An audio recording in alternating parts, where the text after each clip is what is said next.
जहाँ समय कम है, धैर्य उससे भी कम। रिश्ते स्क्रीन पर सिमट गए हैं और मन तो अक्सर उलझा हुआ है। हम कहते हैं अब राम का समय कहाँ रहा। आज के दौर में आदर्श नहीं, चालाकी चलती है। लेकिन क्या सच में ऐसा है?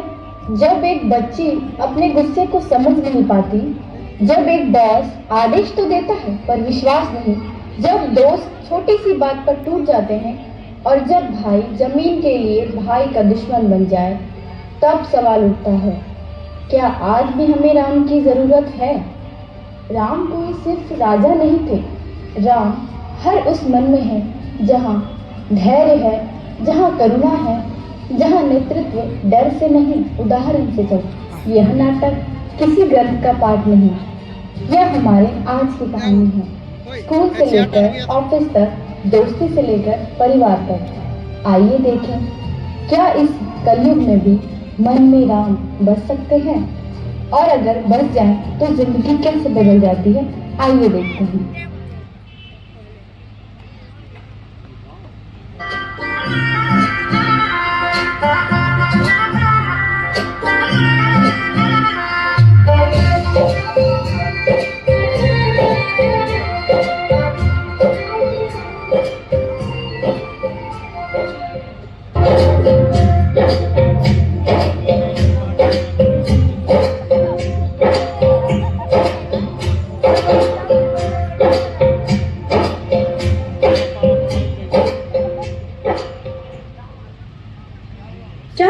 बेटा, सब खराब हो गया। टीचर डांट रही थी, दोस्त हंस रहे थे और मैं कुछ समझ ही नहीं पाई। ऊपर से आज रामायण की पढ़ाई। कहते हैं राम भगवान शांत रहते थे, पर कैसे? मैं उनसे मिलना चाहती हूँ, मैं उनसे पूछना चाहती हूँ। ए गुड़िया, आ गई तू? आ इधर आ, मेरे पास आ। शायद तू उनसे ना मिल सके, पर तू उनके गुणों को जरूर समझ सकती है। सच दादी, पर कैसे? कहानी सुनोगी? आजा, आज मैं तुझे एक कहानी सुनाती हूँ। पहले सुन। सबसे पहले मैं बताती हूँ कि नेतृत्व कैसे होना चाहिए। रिया और अमन को अंदर भेजिए। यस, यू मे कम इन। ये रिपोर्ट्स अब तक रेडी क्यों नहीं है? हाँ रिया, अमन, किसी में जरा सी भी जिम्मेदारी नहीं है। ठीक है, आज से किसी को भी ब्रेक नहीं मिलेगा। जब तक काम पूरा नहीं होगा तब तक कोई नहीं उठेगा। सर, समय बहुत कम था, लेकिन हम पूरी कोशिश कर रहे हैं। कोई बहाने नहीं। मैं भगवान श्री राम की तरह नहीं हूं कि सबके गुण देखता फिरूं। यहां मुझे काम चाहिए, भावनाएं नहीं। Now get lost from my office. क्या हुआ? क्या क्या कहा सर ने? अरे कुछ नहीं, चलो बताती हूँ। अब नहीं चलने वाला, सब परेशान है। अरे कितनों ने तो ट्रांसफर तक के लिए कहा है। अमन, तुम तो पहले उजले और खुश रहा करते थे, अब क्या हुआ? अभी डर लगता है, बात बात पर डांट पड़ती है। काश हमारे सर में भी भगवान श्री राम जैसी दया और करुणा होती। राम जी तो कहते थे नेतृत्व में मर्यादा और सम्मान बहुत जरूरी है, पर यहाँ तो डर ही डर है। ऑफिस में लोगों के अंदर प्रतिभा तो बहुत थी, किंतु दीपक के तनाव ने उसे मार दिया था। क्या हाल है मिस्टर दीपक? अरे खन्ना साहब, आइए आइए और बताइए कैसी चल रही है आपकी कंपनी? सर, बस राम जी की कृपा है। लगता है राम भरोसे ही है अब। क्या मतलब? मतलब यह है कि मैं आपके अगले ब्रांच में गया था। वहां मुझे लोग काफी थके हुए लगे। ऐसा लग रहा था जैसे कि वे अपने काम से खुश नहीं हैं। देखिए, मेरी एक बात याद रखिएगा सर, कि एक बॉस केवल काम करवाता है, किंतु एक लीडर काम साथ मिलकर करता है। बाकी आप खुद समझदार हैं और आशा करता हूं कि मेरी बात आपको समझ में आई होगी। नेतृत्व आदेशों से नहीं, विश्वास से बनता है। अधिकार से तो कोई बॉस बनता है, तो घोड़े से कोई नेता। राम जी तो राजा थे, किंतु सबसे पहले वो एक मनुष्य थे। उन्होंने कभी किसी को अपने कथन के नीचे दबाया नहीं था, बल्कि यह बताया था कि सत्य, धैर्य और करुणा ही असल शक्ति है। क्या मैं सच में इतना कठोर हूँ? क्या सच में मेरी वजह से मेरे लोग तनाव में हैं?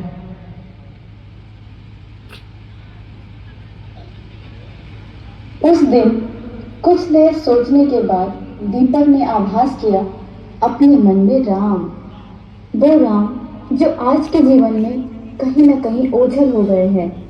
दीपक का हृदय बदला। उसने पहली बार अपने लोगों को देखा और उसे दिखा परिवार, ठीक वैसे ही जैसे भगवान श्री राम के लिए वानर सेना में दिखा एक परिवार। और अगले दिन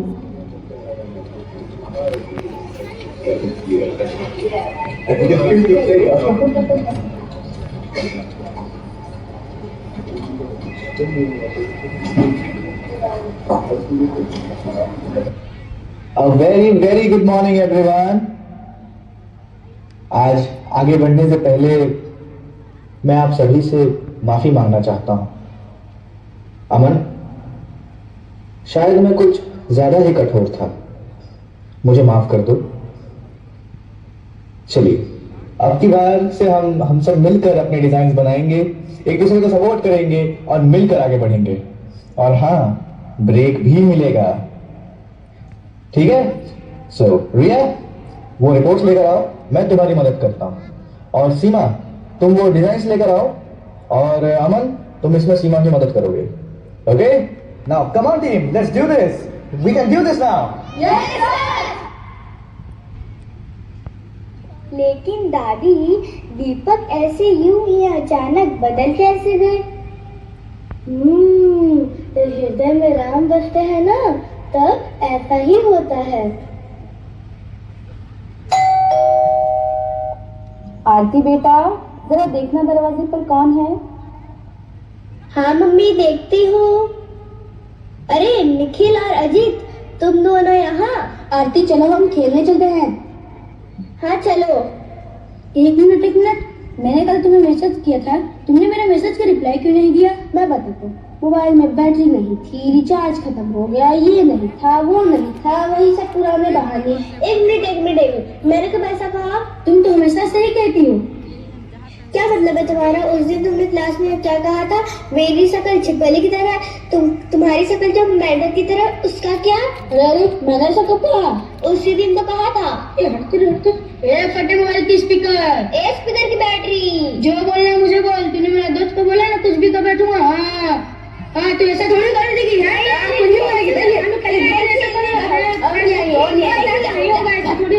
चल है। आजकल की दोस्ती तो ऐसी ही हो गई है, मैसेज पर झगड़े तो गेम पर लड़ाई, देखा देखी फ्रेंडशिप। आखिर कहाँ गई वो सच्ची दोस्ती?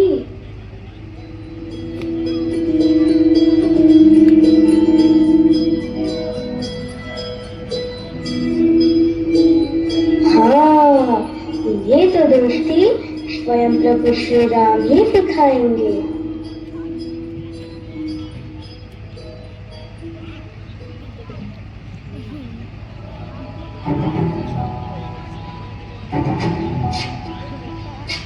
भैया, सीता माता के वियोग में मन बहुत व्याकुल होता जा रहा है, कैसे मिलेगा मार्ग?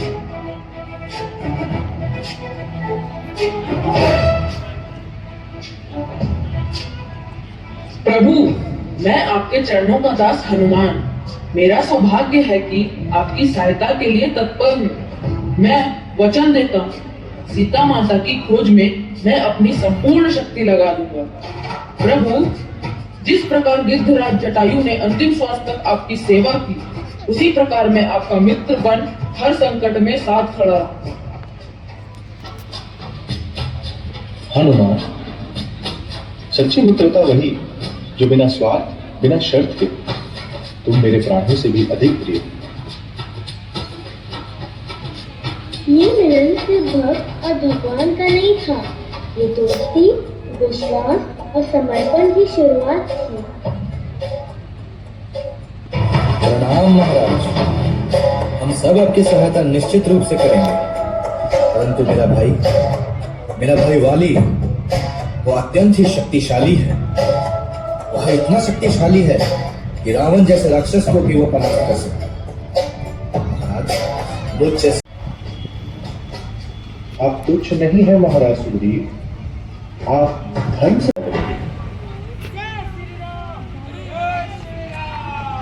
और ऐसे ही श्री राम जी के कहने मात्र पर सुग्रीव वाली से लड़ने चले गए, जबकि वे जानते थे कि वाली उनसे किस परिमाण शक्तिशाली है। वे जानते थे कि शायद वे बचेंगे भी नहीं, किंतु फिर भी वो अपनी मित्रता के ऊपर संकोच किए बिना युद्ध में उतर पड़े और नीति अनुसार जीत भी गए। बदले में सुग्रीव ने भी अपनी मित्रता निभाई और सीता माता की खोज में अपनी एड़ी चोटी का दम लगा दिया। तो देखा बच्चों, ये था एक मित्र का अपने अगले मित्र के प्रति समर्पण, और तुम लोग केवल एक छोटी सी बात पर लड़ पड़े। दादी, मुझे माफ कर दीजिए, मुझे लड़ाई नहीं करनी चाहिए थी। दादी, हमें भी माफ कर दो, हमें वो छिपकली वाली बात नहीं कहनी चाहिए थी। सॉरी। चलो, सब बढ़िया हो गया। तुम लोग खेलने नहीं जाना?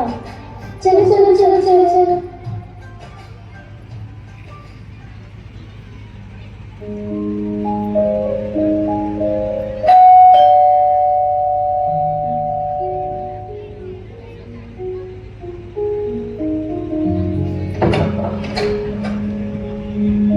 अरे राहुल बेटा, कितने दिनों बाद आया है तू।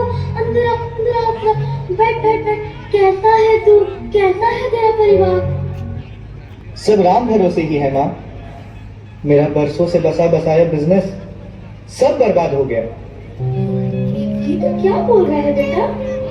सच कहता हूँ माँ, मैं और मेरा परिवार कैसे इन सब चीजों से गुजर रहा है ये सिर्फ मैं ही जानता हूँ। यह बात मैंने भैया को बताने की कितनी बार कोशिश की है, लेकिन वो किसी भी हिसाब से मेरी सहायता करना नहीं चाहते। उनके लिए मैं शायद कुछ भी नहीं। याद है ना, तुम कैसे घर में राम कथा किया करती थी और हम सबको श्री राम और भाइयों के बीच के प्रेम के बारे में बताती थी।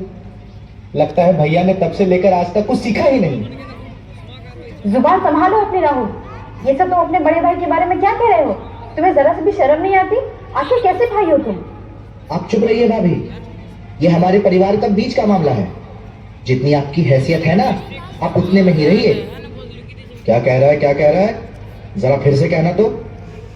तू कहना क्या चाहता है? तेरी भाभी इस परिवार का हिस्सा नहीं है? तेरी ऐसी बात करने की हिम्मत भी कैसे हुई? इसमें हिम्मत की क्या बात है भैया? सब दिखता है कि आप कैसे अपने कर्तव्य से चूक रहे हो। मुझे कर्तव्य सिखाने वाला तू होता कौन है? हाँ हाँ, अब तो आप मुझे भूल ही जाएंगे ना। आप तो बस छोड़िए। देखिए, मैं इन सब बातों के लिए यहां नहीं आया हूं। मैं बस अपना हिस्सा मांगने आया हूं, बस। हिस्सा? कैसा हिस्सा?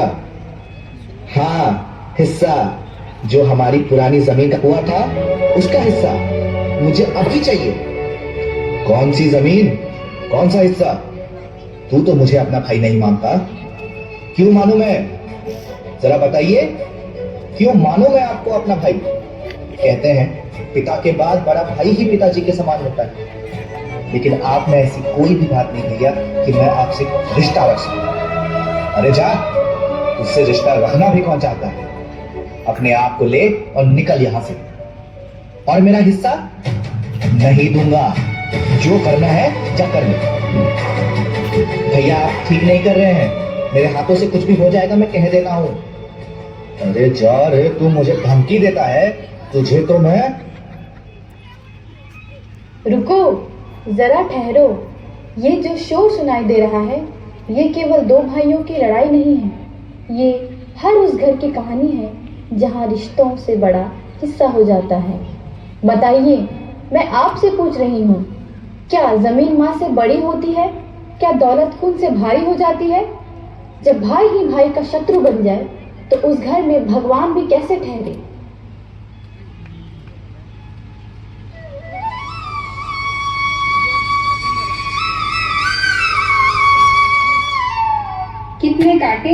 रास्तों पे चलना भी मुश्किल हो रहा है।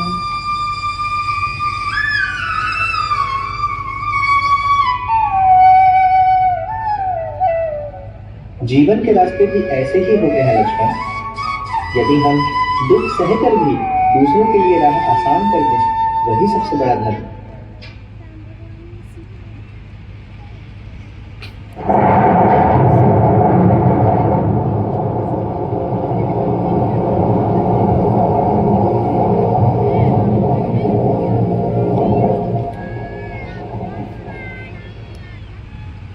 प्रणाम श्री राम। हे वन देवी, यदि आपकी अनुमति हो तो क्या आप इस मार्ग से यह सारे कांटे हटा देंगी? किंतु प्रभु, अब तो यहाँ से आ चुके हैं, फिर इन कांटों का यहाँ से हटाने की क्या आवश्यकता है? यदि आप चाहते हैं तो मैं आगे का मार्ग साफ कर देती हूँ। नहीं देवी, जिन रास्तों से मैं आया हूँ, मेरे बाद मेरे भाई भरत भी आएंगे और ये मेरा अनुज लक्ष्मण, ये भी यहीं से लौटेंगे। मैं नहीं चाहता कि मेरे भाई भी इन कटीले रास्तों से होकर जाए। आप धन्य हैं श्री राम, अब खुद के लिए पीड़ा और अनुजों के लिए सरलता मांग रहे हैं। आपके भाइयों के लिए प्रेम देखकर मैं धन्य हो गई। यद्य दाचरति श्रेष्ठ स्तक देवेतरो जनः स यत प्रमाण कुरुते लोकस्त धनु वर्तते। अर्थात रक्षा करना बड़े भाई का धर्म है और सम्मान करना छोटे भाई का। तुम दोनों अब भी नहीं समझ रहे। आज तुम जमीन बांटने के तैयार हो, क्या कल तुम रिश्ते भी बांटोगे? जब श्री राम वनवास गए, उन्हें कांटों से भरा रास्ता मिला और उन्होंने अपने लिए नहीं बल्कि अपने भाइयों के लिए साफ कराने को कहा, और हम यहाँ रास्ता तो दूर एक दूसरे के जान के दुश्मन बने पड़े हैं। मुझे माफ कर दीजिए भैया, मुझे इस प्रकार आपसे बात नहीं करनी चाहिए थी। नहीं मेरे भाई, मुझे माफ कर दो, तुम सही थे, मैं अपने कर्तव्य को निभा नहीं पाया। आओ, माँ के लिए सही, लेकिन हम मिलकर अपने फैसले करें।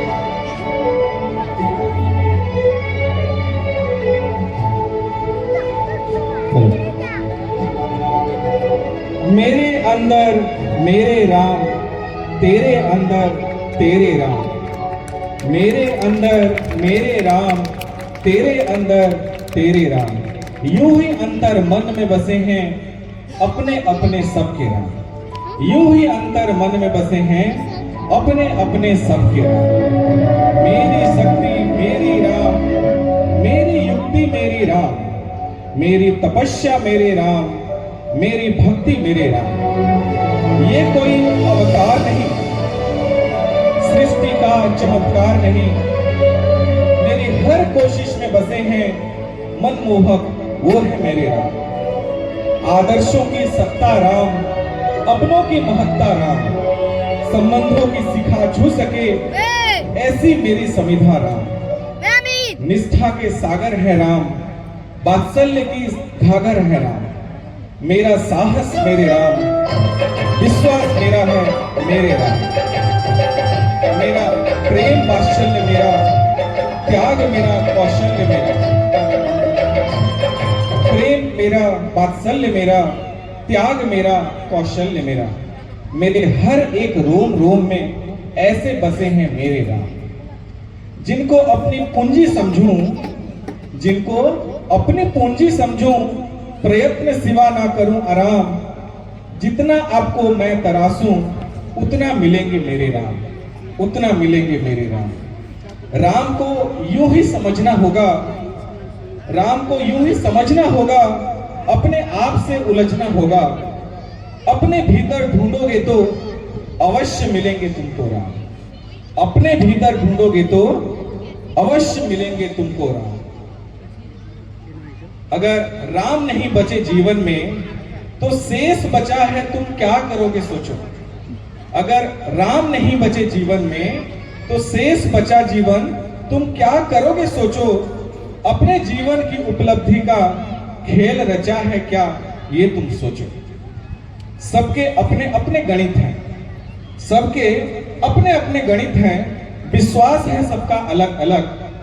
अपने अंदर झांक के देखो कितने बचे हैं किसके राम। अपने अंदर झांक के देखो किसके बचे हैं कितने राम।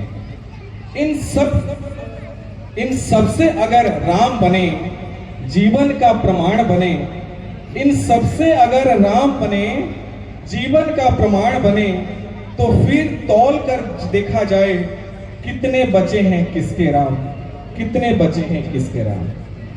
जय जय श्री राम, जय जय श्री राम। एक जोरदार एक बार और बोलेंगे, जय श्री राम, जय जय श्री राम। बहुत बहुत धन्यवाद। और इसी के साथ बच्चों को सम्मानित करने के लिए मैं हमारे बीच उपस्थित अतिथि लक्ष्मण भाई और